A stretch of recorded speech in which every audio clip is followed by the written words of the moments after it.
एकीकडे खताच्या किमतीत दरवर्षी वाढ होत असतानाच सर्वाधिक मागणी असलेल्या युरिया आणि DAPO नॅनो टेक्नॉलॉजीद्वारे निर्मित केलेल्या द्रवरूप खत बाजारात उपलब्ध होत आहे। यातील युरिया सध्या उपलब्ध आहे तर DAPO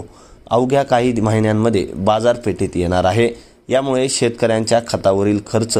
कमी होण्याबरोबरच पाणी व हवेतील प्रदूषण देखील टाळता येणार असून जमिनीचा पोत देखील सुधारणार आहे।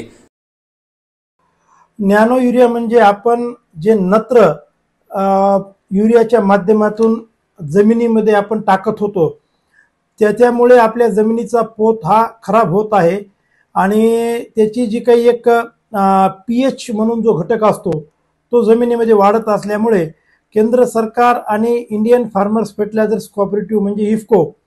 यांनी एक युरियामध्ये आमूलाग्र बदल घडून आणण्यासाठी नॅनो टेक्नॉलॉजीची एक रिसर्च तयार केलं आणि त्याच्या माध्यमातून हा नॅनो युरिया तयार झालेला आहे। नॅनो युरियामुळे आपण जो जमिनीमधून रासायनिक खत देणार आहोत युरिया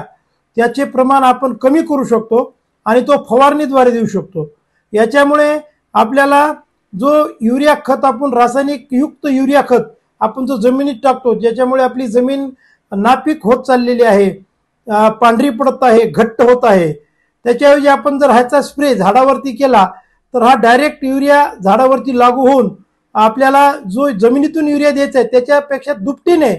हा डायरेक्ट स्प्रे मध्ये काम करता येईल। याच्यामुळे आज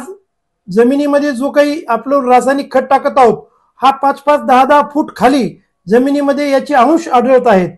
तर हे कमी होण्यास मदत होईल। नॅनो युरियामुळे आज आपण जो काही एक युरिया खत बनवतो याची अंदाजी किंमत आंतरराष्ट्रीय बाजारपेठामध्ये गेल्या वर्षी साधारणतः $1000 प्रति टन म्हणजे 80,000 रुपये टन म्हणजे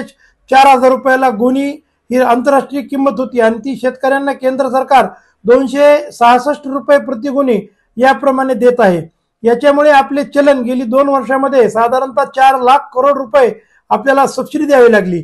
तर हा जर नॅनो युरिया आपण वापरला तर हे परकीय चलन जे आपलं युरियाच्या माध्यमातून चाललं आहे ते कमी होईल आणि जमिनीची सुपीकता वाढेल आणि शेतकऱ्यांचं जे काही एक नुकसान होत आहे रासायनिक शेतीमुळे ते कमी होईल। ऑर्गॅनिक शेतीकडे जो काही एक वळायचा जागतिक संदेश आपल्या देशाच्या केंद्र सरकारने घेतला आहे